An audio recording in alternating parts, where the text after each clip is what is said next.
ಈಗ ಮಲ್ಪೆ ಬೀಚ್ ಪಕ್ಕದ Saint Mary's ಐಲ್ಯಾಂಡ್ಗೆ ಹೋದ್ರೆ ಏನಿದೆ ಅಂತ ಕೇಳ್ಬೇಡಿ, ಒಂದ್ಸಲ ಬಂದ್ ನೋಡಿ, ನಿಮ್ಗೆ ಗೊತ್ತಾಗುತ್ತೆ. ಈ ಹಿಂದೆ ನೀವು ದ್ವೀಪಕ್ಕೆ ಬಂದಿದ್ರೆ ನಿಮ್ಗೆ ಇಲ್ಲಿ ಕುಡಿಯೋಕೆ ಒಂದು ಲೋಟ ನೀರು ಸಿಗೋದು ಕಷ್ಟ ಇತ್ತು. ಈಗ ಹಾಗಿಲ್ಲ. ನೀರಿನ ಜೊತೆಗೆ ಕುಡಿಯೋಕೆ ಫ್ರೆಶ್ ಕಬ್ಬಿನ juice, fruit juice, shake, tea, coffee. ಅಷ್ಟೇ ಯಾಕೆ, ಕಟ್ ಮಾಡಿರೋ fruits, panipuri, churumuri, variety ice cream ಎಲ್ಲವನ್ನೂ ಸವಿಬಹುದು. ಇಷ್ಟಕ್ಕೆ ಮುಗ್ದಿಲ್ಲ. ಇನ್ನು ಹಸಿವಾಯ್ತು ಅಂತಂದ್ರೆ noodles, fried rice, bread omelette, pizza, sandwich ಕೂಡ ಸಿಗುತ್ತೆ.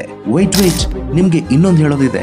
ಈಗಷ್ಟೇ ಸಮುದ್ರದಿಂದ ಹಿಡಿದು ತಂದ ಮೀನಿನ ಖಾದ್ಯಗಳ ಜೊತೆಗಿನ ಊಟ ಮತ್ತು ತಿಂಡಿ ಬೇಕಿದ್ರು ಇಲ್ಲಿ ಸಿಗುತ್ತೆ. ಇನ್ನು ನಿಮ್ಗೆ ನಿಮ್ಮ ಕುಟುಂಬದ ಜೊತೆಗೆ family get together, birthday party, ಮದುವೆ, ವಾರ್ಷಿಕೋತ್ಸವ, ಕಚೇರಿ, ಸಹೋದ್ಯೋಗಿಗಳ ಜೊತೆಗೆ ಯಾವುದೇ ಶುಭ ಸಮಾರಂಭಗಳು ಮಾಡಬೇಕು ಅಂದ್ರೂ ನಿಮ್ಗಿಲ್ಲಿ ಸುಸಜ್ಜಿತವಾಗಿ ವ್ಯವಸ್ಥೆಯನ್ನ ಮಾಡಿಕೊಡ್ಲಾಗುತ್ತೆ.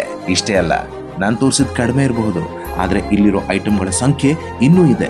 ಸೈಂಟ್ ಮೇರಿಸ್ ದ್ವೀಪ ನೋಡದವರು ಈಗ ಒಮ್ಮೆ ನೋಡಿ ಬನ್ನಿ. ಹೆಚ್ಚಿನ ಮಾಹಿತಿಗಾಗಿ ಇಲ್ಲಿ ಕೊಟ್ಟಿರೋ ಮೊಬೈಲ್ ಸಂಖ್ಯೆಯನ್ನು ಸಂಪರ್ಕಿಸಿ ಅಥವಾ ನಮ್ಮ ವೆಬ್ಸೈಟ್ ಲಿಂಕ್ಗೆ ಭೇಟಿ ಕೊಡಿ.